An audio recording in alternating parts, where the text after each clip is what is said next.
Have you ever wondered how India transitioned from a feudal society to a capitalist one and what that meant for agriculture and land ownership? Feudalism, an age-old system, was a way of life where the society was divided into different classes. At the top were the landlords, the ones who owned the land, and right at the bottom were the peasants, the ones who tilled the land for the landlords. This was a system of mutual obligations and protection. But was it equitable? Well, that's a topic for another day. On the other hand, we have capitalism, a system that revolves around the idea of private ownership and profit-making. Here, the means of production are owned by private individuals, and the motive is to make profits, not just fulfill obligations. So, how did India, with its deep-rooted feudal system, shift towards capitalism? What changes did this transition bring about, especially in terms of agriculture and land ownership? Now that we know what these systems are, let's delve into how this transition took place in India. India, like many other societies, was once a feudal society. In this complex web of social and economic relations, the structure was top-heavy, dominated by the landlords or zamindars who owned vast expanses of land. Below them were the tenants or peasants who worked tirelessly on these lands. The Indian feudal system was not a homogeneous entity, but a layered structure with the zamindars at the top, followed by sub-zamindars, and finally the peasants at the bottom. It was akin to a pyramid where the base was wide and laborious, but the top was narrow and privileged. The landlords were not just landowners, they were the law themselves. They exercised a considerable amount of power and control over the peasants, who were dependent on them for their livelihood. This power was not just economic, but also social and political. The landlords held a high status in society and were often the local rulers or chiefs. On the other side of the spectrum were the peasants. They were the backbone of the feudal economy, toiling day in and day out on the farms. But their hard work did not translate into prosperity. Instead, they lived in a state of perpetual debt and poverty. They were required to give a substantial part of their harvest to the landlords as rent. This left them with barely enough to sustain their families. The relationship between the landlord and the peasant was characterized by exploitation. The landlords exploited the peasants' labor and resources to increase their wealth and maintain their social status. The peasants, on the other hand, were left with little or no power to challenge this system. They were trapped in a cycle of debt and oppression with no way out. This system, however, was not to last forever. Change was on the horizon. The winds of capitalism were starting to blow, and they were about to change the face of Indian society and its agricultural landscape forever. The transition from feudalism to capitalism was about to begin, and it was going to have far-reaching implications for the Indian economy and its people. The winds of change brought with them the seeds of capitalism. With the advent of British colonial rule, India began a transition from a feudal economic system to a capitalist one. This shift was not a sudden jolt, but rather a slow and steady transformation, much like the gradual growth of a seed into a tree. The British, who had established their rule in India by the mid-18th century, brought with them new economic policies and practices that shook the very foundation of the traditional feudal structure. A key aspect of this transformation was the introduction of private property rights, a concept that was foreign to the Indian feudal system. Under feudalism, land was not owned by individuals but was instead controlled by the ruling elite and worked by the peasant class. The wealth generated from the land was distributed according to a hierarchical structure, with the majority going to the feudal lords and a small portion trickling down to the peasants. The British, however, introduced the concept of private property, where individuals could own land. This was a radical change as it shifted the power dynamics, giving rise to a new class of landowners. The shift to private property rights also meant that the wealth generated from the land now went directly into the pockets of the individual landowners, disrupting the feudal structure.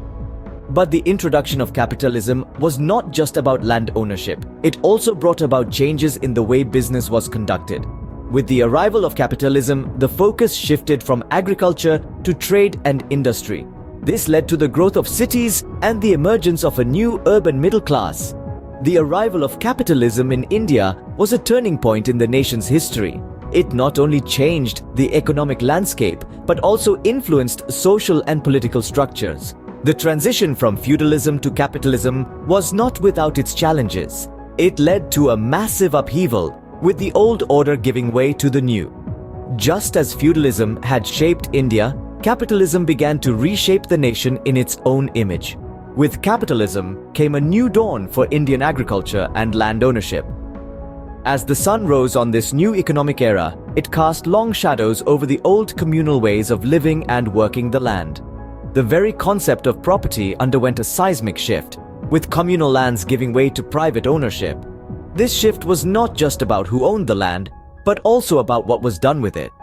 Agricultural practices were transformed as India moved away from subsistence farming, where the primary goal was to feed the local community, and towards cash crop farming, where the aim was to produce goods for sale. Cash crops like indigo, tea, and cotton became the new gold, promising prosperity for those who could cultivate them. But this new prosperity was not evenly distributed. The shift to cash crop farming required significant investment, something that was beyond the reach of many small farmers. As a result, the land was increasingly concentrated in the hands of a few wealthy individuals and corporations, creating a new class of landowners. On the other side of this equation was the creation of a landless peasant class. These were individuals and families who had once worked the land as part of a communal system, but were now forced to sell their labor in order to survive. They were at the mercy of the new landowners, often working under harsh conditions for meager wages. This changing dynamic of land ownership had far-reaching implications for India's social structure.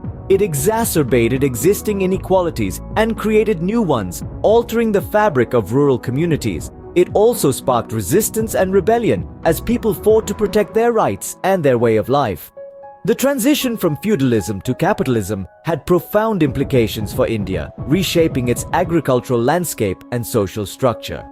As we continue to grapple with these implications today, it's clear that this transition was not just an economic shift, but a social and cultural revolution that continues to shape India's identity.